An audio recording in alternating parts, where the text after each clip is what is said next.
ભૂંગળા બટેકા એટલે કોઈ પણ સમયે દરેક લોકોને ખાવાની મજા જ આવતી હોય છે. તો આજે આપણે એકદમ સરળ રીતે ચટપટા અને ટેસ્ટી એવા લસણિયા બટેકા ભૂંગળા બનાવવાની રેસીપી જોવાના છીએ. એકદમ ફટાફટ રેગ્યુલર મસાલાથી જ એકદમ ચટપટી એવી આ ડીશ બનીને તૈયાર થાય છે. તો જો તમને પણ ખૂબ જ પસંદ હોય ઘરે બનાવેલા બટેકા ભૂંગળા તો આ રીત ફોલો કરજો. હું છું Nirali, welcome to my channel Nirali's food world. તો ચાલો રેસીપી જોઈ લઈએ. તો તેના માટે અહીંયા મેં 1 કિલો બટેકા લીધા છે. બટેકાને પહેલાં સારી રીતે પાણીથી વોશ કરી લેવાના છે. વોશ કરી બટેકાને કુકરમાં લઈ લેવાના. ત્યાર પછી તેમાં થોડું પાણી ઉમેરવાનું છે. 1 કપ જેટલું મેં અહીંયા પાણી ઉમેર્યું છે. ત્યાર પછી ઢાંકણ લગાવી દઈ અને 3 વિસલ કરી લેવાની છે મીડિયમ ગેસ ઉપર. તો 3 વિસલ થયા પછી ગેસ બંધ કરી દઈ કુકરને મેં જાતે જ ઠંડુ થવા દીધું છે. તો બટેકા હવે સરસ બફાઈ ગયા છે. ત્યાર પછી બટેકાને ઠંડા થવા દેવા માટે બહાર કાઢી લેવાના છે.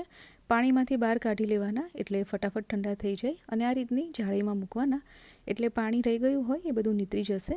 બટેકા ઠંડા થઈ જાય એટલે તેની છાલ ઉતારી લે. આ રીતે મોટા ટુકડામાં કટ કરી લેવાના છે. અહીંયા આપણે એકદમ નાના ટુકડા નથી કરવાના, આ રીતના થોડા મોટા રાખીશું. ત્યાર પછી એક મિક્સિંગ બાઉલમાં 1 ટેબલ સ્પૂન તેલ લેવાનું છે. તેમાં 1 ચમચી મીઠું, 1 ટેબલ સ્પૂન કશ્મીરી લાલ મરચું પાવડર, 1 લીંબુનો રસ નીચોવી દેવાનો છે. ત્યાર પછી બધી જ વસ્તુને મિક્સ કરી લેવાની. હવે જે બાફેલા બટેકા આપણે ટુકડા કરીને રાખ્યા છે તે બધા જ ટુકડા ઉમેરી દેવાના. ત્યાર પછી આ રીતે ઉપર નીચે કરી લઈ અને મિક્સ કરી લેવાનું છે, જેથી કરીને બધો જ મસાલો છે તે સરસ રીતે બટેકાના ટુકડા ઉપર કોટ થઈ જાય. અને હવે તેને સાઈડ પર મૂકી દેવાનું છે. હવે આપણે એક ચટણી બનાવીને તૈયાર કરી લઈએ. તો તેના માટે અહીંયા 15 થી 20 નંગ લસણની કળી લેવાની છે. લસણ ઝડપથી ક્રશ થાય એના માટે થોડું મીઠું ઉમેરવાનું છે અને ત્યાર પછી કળીઓને સારી રીતે ક્રશ કરી લેવાની છે. તો તમે જોઈ શકો છો લસણ ક્રશ થઈ ગયું છે. હવે તેમાં 1 ટેબલ સ્પૂન ધાણા જીરું, 2 ટેબલ સ્પૂન કશ્મીરી લાલ મરચું પાવડર ઉમેરવાનું છે, જેથી બટેકા બહુ વધારે તીખા પણ નહીં થાય અને કલર પણ સરસ આવશે. પણ અહીંયા જો તમારે તીખું મરચું વાપરવું હોય તો બંને મિક્સ પણ લઈ શકાય. બંને વસ્તુને સરસથી ક્રશ કરી લેવાની છે. તો ચટણી હવે ક્રશ થઈ અને બિલકુલ તૈયાર છે. આમ તો આ ચટણી તમે મિક્સરમાં પણ બનાવી શકો, પણ આ રીતે ખાંડીને બનાવેલી ચટણીમાં ટેસ્ટ ખૂબ જ સરસ આવે છે. હવે તેમાં 4 મોટી ચમચી જેટલું પાણી ઉમેરી દેવાનું છે. પાણીને સારી રીતે મિક્સ કરી લેવાનું છે. પાણી ઉમેરવાથી તમારે વઘારતી વખતે બહુ વધારે તેલની જરૂર નહીં પડે. જો તમે એકલી ચટણી રાખશો પાણી ઉમેર્યા વગરની તો બળી ન જાય, એટલા માટે તમારે તેલનું પ્રમાણ વધારે રાખવું પડશે. તો ચટણી બનીને તૈયાર છે. હવે એક કઢાઈમાં 2 ટેબલ સ્પૂન તેલ ગરમ કરવા માટે મૂકવાનું છે.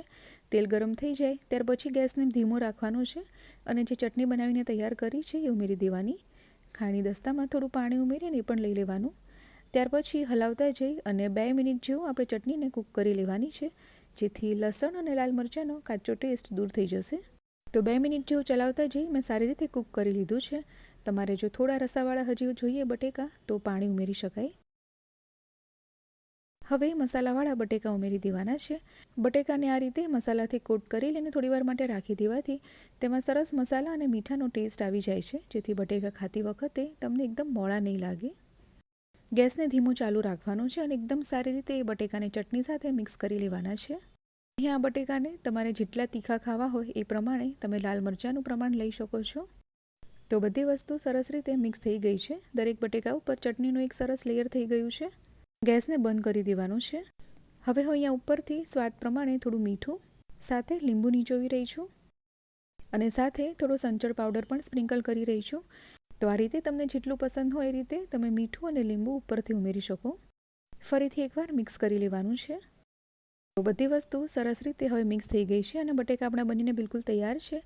છેલ્લે ફ્રેશ ઝીણી સમારેલી કોથમીરથી ગાર્નિશ કરી લેવાનું. તો એકદમ ટેસ્ટી અને ચટપટા એવા લસણિયા બટેકા બની અને બિલકુલ તૈયાર છે. હવે ભૂંગળાને તળવા માટે અહીંયા મેં તેલ ગરમ કરી લીધું છે. તેમાં મોટા ભૂંગળા હોવાથી 2 કે 3 ઉમેરી અને એકસાથે ફ્રાય કરી લેવાના છે.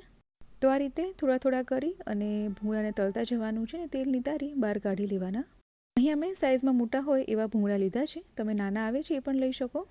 તો બધા જ ભૂંગળા મેં આ રીતે તળી અને તૈયાર કરી લીધા છે. સાથે ચટપટા લસણિયા બટેકા પણ બિલકુલ તૈયાર છે.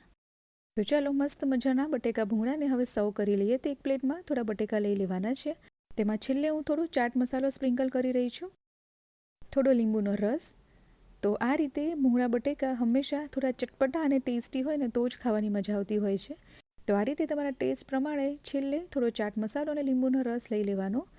તો લસણિયા ભૂંગળા બટેકાની ડીશ એકદમ તૈયાર છે અને તમે તમારા ઘરે કઈ રીતે ભૂંગળા બટેકા બનાવતા હો છો એ પણ જણાવજો.